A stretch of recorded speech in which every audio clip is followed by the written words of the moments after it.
નમસ્કાર વિદ્યાર્થી મિત્રો, હું જયદીપ રાયાણી આપનું અર્થશાસ્ત્રના ઓનલાઈન લેક્ચરમાં હાર્દિક સ્વાગત કરું છું. આપણે ગયા લેક્ચરમાં હરિહર ક્રાંતિ વિશેની સમજણ મેળવી હતી. ત્યારબાદ જ આપણે નવા ટોપિક સાથે ફરી મળી રહ્યા છીએ. મિત્રો, હું આશા રાખું છું આ બધા સર્વે સારા સ્વાસ્થ્ય જાળવી રાખ્યું હશે અને ખૂબ જ આનંદમય હશો.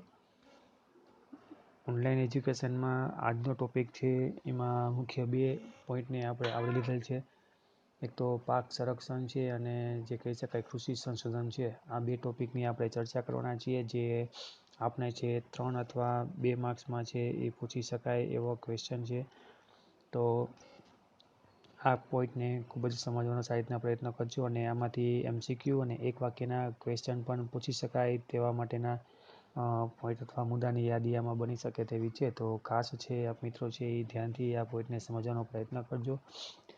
માર્ક્સની દ્રષ્ટિએ પણ આ જોઈએ તો ખૂબ જ રોકડા માર્ક્સ અપાવે એવા પોઈન્ટ છે.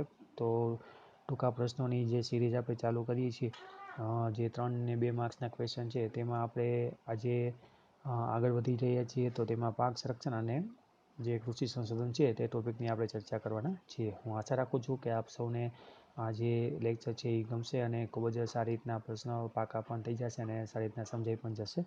તો ચાલો મિત્રો, આપણે છે એ લેક્ચરમાં આગળ વધીએ અને ટોપિકને છે એ આપણે સારી રીતના સમજીએ.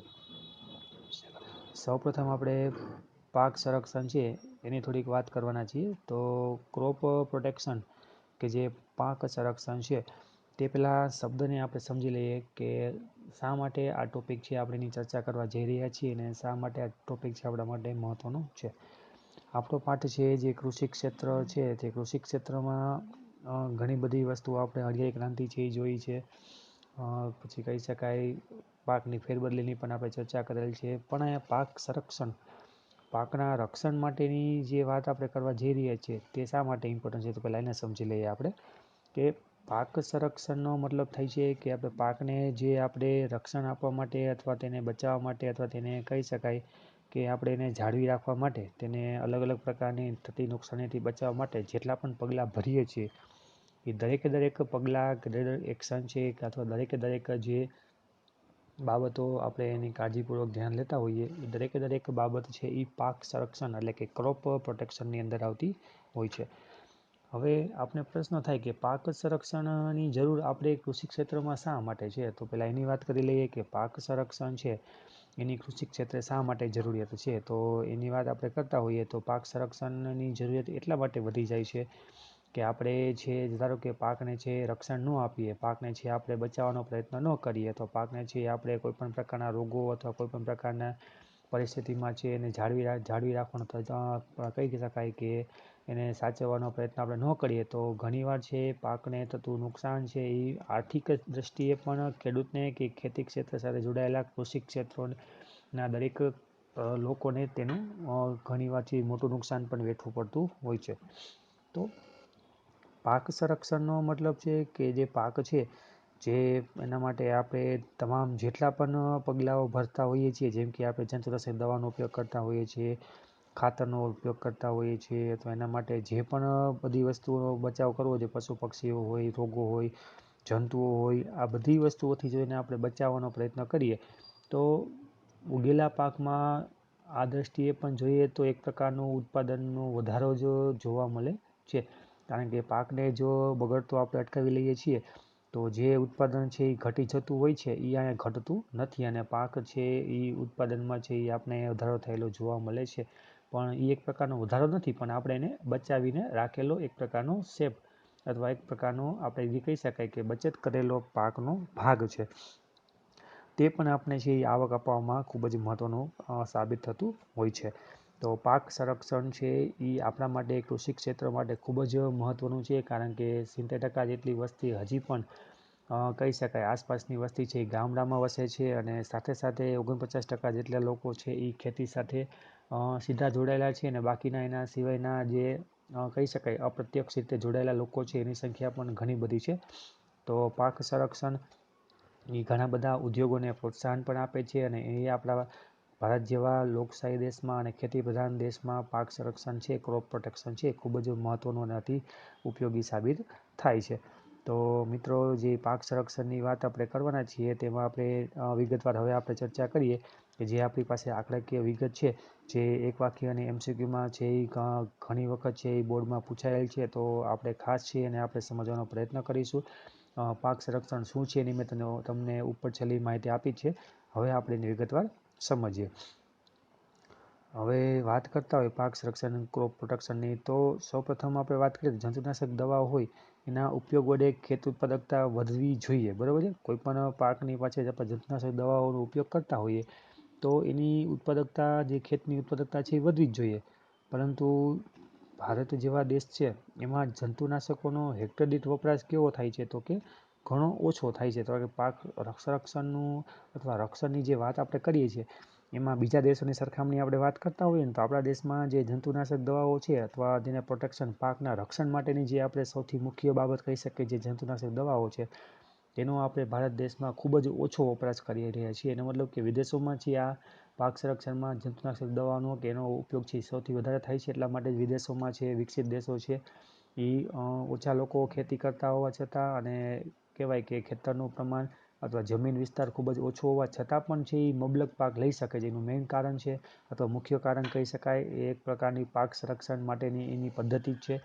તો ભારત છે એ અલ્પ વિકસિત દેશોમાં હજી પણ છે, તો એનું મુખ્ય કારણ જે કહી શકાય એ પાક સંરક્ષણનો પૂરેપૂરો આપણે ઉપયોગ કરી શકતા નથી, એને પણ આપણે કહી શકીએ છીએ.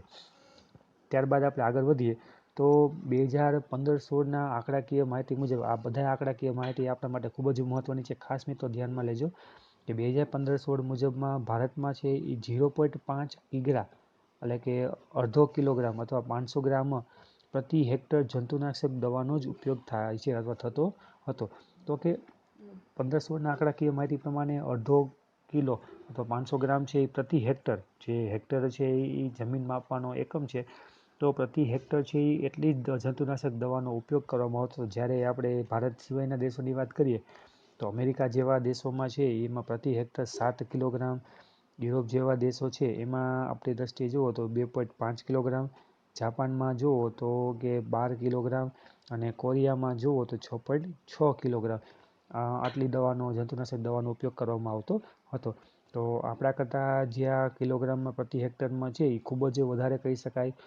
દરેકે દરેક દેશને યાદ ન રહે તો કાંઈ વાંધો નહીં, પણ એકાદ બે દેશ છે એને મગજમાં, જે અમેરિકા છે, જાપાન છે, આવા દેશોને તમે મગજમાં રાખેલા હોય તો પરીક્ષામાં આપણે પૂછાય તો આપણે છે એ સારી રીતના છે એની ખબર પડી જાય.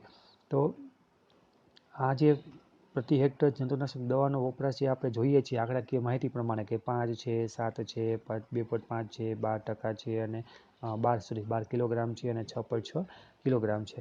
તો એ ભારતની સરખામણીમાં ખૂબ જ વધુ કહી શકાય છે. એટલા માટે જ વિકસિત દેશોમાં છે એ પાક છે એ સારા પ્રકારનો ઝડપથી અને મબલક પાકનું ઉત્પાદન થતું હોય છે. એનું મુખ્ય કારણ આ પણ કહી શકાય છે. જેના કારણે આપણે કહી શકીએ છીએ કે ભારતમાં 15-25% પાક તો કહી શકાય કે આના કારણે જે નુકસાન થતો હોય છે, જે આપણે કહીએ નુકસાનમાં તો કે જંતુઓ હોઈ શકે, કોઈ પણ પ્રકારના રોગો આવી શકે, અથવા નીંદણ છે એ થતું ઓછું હોય, અથવા પશુ પક્ષીઓના કારણે પણ નુકસાન પામે છે, જેને આપણે ટૂંકમાં બચાવી શકતા હતા પણ આપણે એને બચાવી શક્યા નથી. તો ભારતમાં જે 100% વાવેતર થતું હોય એમાંથી 15-25% પાક તો આ રીતના જ બગડી જતો હોય છે કે જેમાં જંતુનાશક દવાનો અભાવ છે, એટલે એના કારણે જે રોગો આવતા હોય, જીવજંતુઓ બેસતા હોય, અથવા એના કારણે જે વધારાનું છોડ કે નીંદણ ઉગી આવતું હોય, અથવા જે પશુ પક્ષીઓ છે એ એને પોતાનો ખોરાક કરીને નુકસાન કરતા હોય, તો આ બધું નુકસાન છે એ આ દવા ઓછી છંટકાવના કારણે અથવા જંતુનાશક દવાનો વપરાશ ઓછો કરવાના કારણે થતું હોય છે. અને જે આ નુકસાન છે એને આપણે બચાવી શકતા હતા પણ આપણે બચાવી શક્યા નથી. તો આ પણ એક પ્રકારની ખૂબ જ આપણા દેશની ખેતી ક્ષેત્રે ખામી કહી શકાય એવી બાબત છે. આગળ વાત કરીએ તો જંતુનાશક દવાઓ વિશેની યોગ્ય માહિતીનો અભાવ પણ આપણા લોકોમાં જોવા મળે છે, બરાબર છે. કારણ કે આપણી પાસે જે ખેડૂત છે એ કહી શકાય કે નિરક્ષર વર્ગ છે, અને એમની પાસે આધુનિક પદ્ધતિનો પણ અભાવ છે.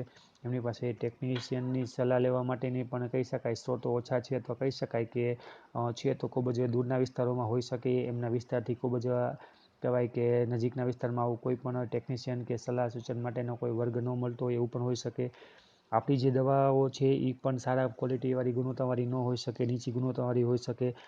જંતુનાશક દવાઓના વપરાશ અંગેની માહિતીનો અભાવ પણ છે. કેવી રીતના વપરાશ કરવો, કેટલા પ્રમાણમાં કરવો, કઈ વસ્તુઓ કયા પાક ઉપર કયા રોગમાં કઈ દવાનો ઉપયોગ કરવો એની પણ માહિતીનો અભાવ છે.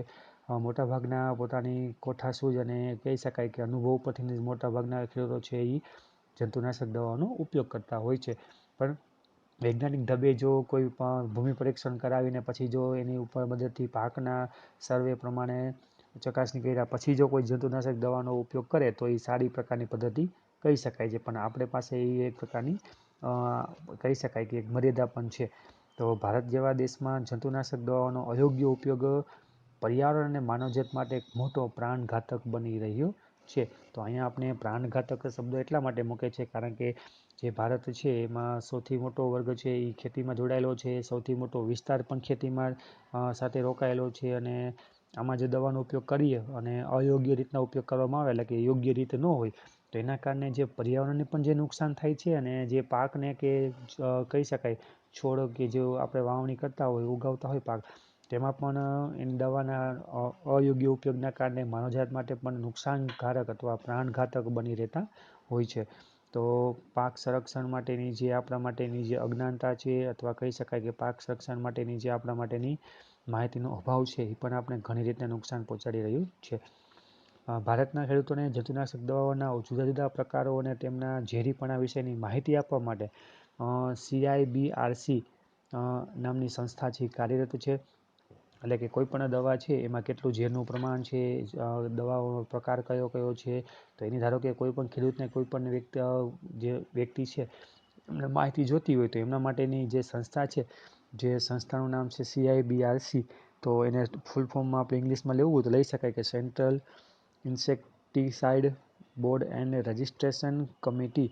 તો આ જે central insecticide board and registration committee કાર્યરત છે એ જે ફક્ત છે એ આ માહિતીની જે એ કહી શકાય કે ચકાસણી કર્યા બાદ કોઈ પણ દવામાં છે એ કેટલા પ્રમાણમાં ઝેર છે તે કેવા પાક માટે લાગુ પડશે કયા પ્રકારની દવા છે એ બધીની ચકાસણી કરવા માટેની એક પ્રકારની આ સંસ્થા કહી શકાય છે કે જે ખેડૂતોને માહિતી આપવા માટેની પણ કામ કરે છે અને એના માટેની જે બુકલેટ આપણે કહી શકીએ માર્ગદર્શિકાઓ કહી શકીએ એ પણ બહાર પાડે છે. જે જંતુનાશકોના પ્રમાણ એટલે કે જંતુનાશકો છે તેનું પ્રમાણ કેટલું રાખવાનું, ઉપયોગનો સમયગાળો કેટલો રાખવાનો અને ઝેરીપણા વિશેની પણ સમજ આપે છે. એટલે કે એના જે દવાનો ઉપયોગ કરવામાં આવતો હોય એના ટોટલી બધી વિગતોની માહિતી પૂરી પાડવાનું કામ CIBRC પૂરું પાડતું હોય છે.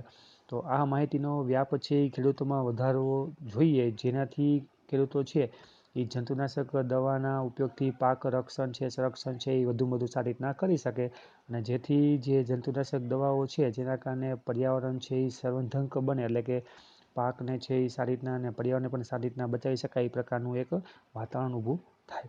તો અહીંયા છે આપણે આ બાબતને પણ ધ્યાનમાં લેવી જોઈએ. ત્યારબાદ બિનઝેરી અને સસ્તી બને જેથી આ જે દવાઓ છે એ બિનઝેરી અથવા સસ્તી હોય તો તેના કારણે પણ નાના ખેડૂતો છે એ પ્રોત્સાહિત થઈ શકે અને ખેત ઉત્પાદનમાંથી વધારો ઉપયોગ કરીને વધારે પડતું ઉત્પાદન પણ મેળવી શકતા હોય. તો એના માટે પણ CIBRC છે એ સંસ્થા છે એ કાર્યરત છે. એના માટેના પણ મહત્ત્વના પગલાઓ તે લેતી હોય છે. તો આ બધી બાબતો જે આપણે જોઈએ છીએ એ આપણા માટે પાક સંરક્ષણ ને લગતી બાબતો હતી કે જેમાં આપણે ખ્યાલ આવ્યો કે આપણે વિદેશ કરતાં પણ જંતુનાશક દવાનો ઉપયોગ છે 0.5 કિગ્રા ખાસ આપણે યાદ રાખવા જેવો આંકડો છે કે 0.5 કિગ્રા ભારતમાં 1500ના આંકડા પ્રમાણે જંતુનાશક દવાનો ઉપયોગ પ્રતિ હેક્ટર થતો હતો. ત્યારબાદ જે આપણે વાત કરી કે દવા છે એની ગુણવત્તા સારી હોવી જોઈએ. એને જે દવાના કારણે પાકને વધુ છે એ નુકસાન ન થાય, ઓછામાં ઓછું નુકસાન થાય અને પાક છે એમાં ઝેરીપણાની પણ અસર ઓછી થાય તો એ પ્રકારની પણ જંતુનાશક દવાનો ઉપયોગ કરવો જોઈએ.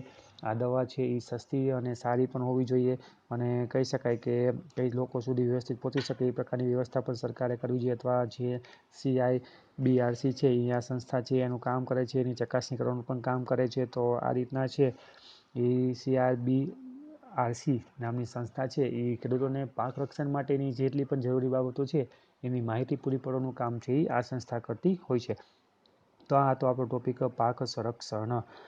તો પાક સંરક્ષણમાં આપણે આપ લોકોને ક્રોપ પ્રોડક્શનમાં દરેક વસ્તુની સમજ ખ્યાલ આવી ગયો હશે. તો આ પોઈન્ટમાં હજી પણ આપણે કંઈ પણ ડાઉટ લાગતો હોય તો ફરીથી આપ છે આ વિડીયોને રિપીટ કરીને ફરીથી આપ જોઈ શકો છો અને ડેટા નોટ જે છે નોટ કરીને લખીને પણ તમે આંકડાકીય માહિતી યાદ રાખી શકો છો. ફક્ત ભારત માટેનો આંકડો છે એ આપણા માટે ખૂબ જ ઇમ્પોર્ટન્ટ છે અને CIBRC સંસ્થાનું નામ છે એ પણ આપણા માટે ખૂબ જ ઇમ્પોર્ટન્ટ છે.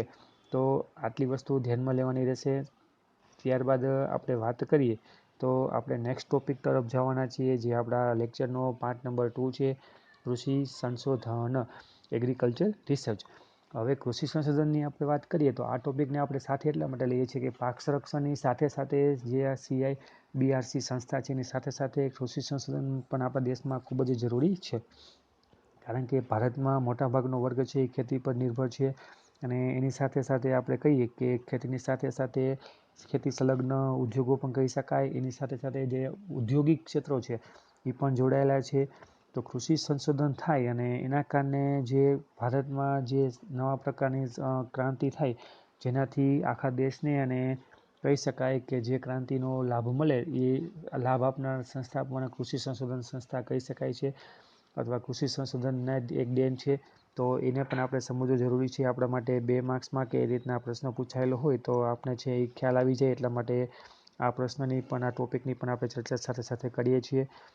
તો આપણે આ પોઈન્ટની ચર્ચામાં આગળ વધીએ. સૌપ્રથમ વાત કરીએ તો આપણે અગાઉના લેક્ચરમાં આપણે વાત કરી ગયા હતા કે હરિયાળી ક્રાંતિમાં અથવા કૃષિ સંશોધન માટેની જે સંસ્થા છે ICAR, Indian council of agriculture research, જે એકમાત્ર એવી સંસ્થા છે કે ભારતમાં દરેક પ્રકારના જે કૃષિને લગતા સંશોધનો હોય તે પોતે કરાવે છે અને એને લગતી તમામ બાબતોનું છે એ ધ્યાન રાખવાનું કામ પણ કૃષિ સંશોધન નામ અંદર આવતું બધા કામ છે ICAR કરતી એક પ્રકારની સંસ્થા છે. તે માટેની વ્યવસ્થા કરવાનું કામ કરે છે, તેને લગતી મદદો પૂરી પાડવાનું કામ કરે છે. આ ઉપરાંત દેશમાં જે ખેતી સહિતની બાગાયતી ખેતી હોય કે જેમાં ફળ ફૂલ કે એની ખેતી કરવામાં આવતી હોય, મત્સ્યપાલન એટલે કે ખેતી સંલગ્ન જે વસ્તુઓ બાબતો છે તે મત્સ્યપાલન છે, પશુપાલન વિજ્ઞાન વિશે પણ જ્ઞાન ફેલાવવામાં મદદ કરે છે.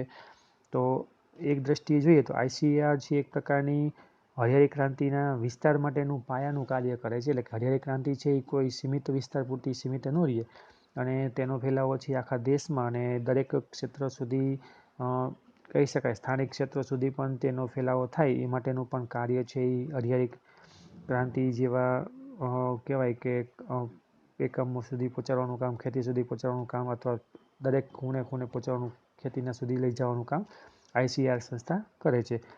તેને રાષ્ટ્રીય અનાજ પ્રાપ્તિ અને પોષણ મુક્ત રક્ષણ મળી રહે તે માટે શક્ય તેટલા પ્રયત્નો પણ કર્યા છે. એટલે કે આખા રાષ્ટ્રમાં છે એ અનાજનો કોઈ પણ સમયગાળે કે અનાજની પ્રાપ્તિ ન હોય અથવા કોઈ પણ પ્રકારની એવી સ્થિતિ આવે કે જેમાં છે એ પાક નિષ્ફળ થાય, તો એવા સમયે પણ આપણા દેશમાં છે અનાજની પ્રાપ્ત થઈ રહી એના માટેનો પણ જે ભંડાર છે અને એ પણ સારો પોષણયુક્ત છે એ અનાજનો ભંડાર છે એને પણ જાળવી રાખવાનું કામ છે એ ICAR સંસ્થા કરતી હોય છે. કે કોઈ પણ દુષ્કાળ કે અથવા કોઈ પણ એવી મહામારીના સમયે પણ આખા દેશને અનાજ પૂરું પાડી શકાય એવા પ્રકારની તમામ વ્યવસ્થા છે આ સંસ્થા કરતી હોય છે. તો ખાસ આ સંસ્થાનું નામ યાદ રાખજો, ICAR, Indian council of agriculture research. તો આ સંસ્થા છે એ ખૂબ જ મહત્ત્વની છે, ખાસ એને ધ્યાનમાં લેવા જેવી છે.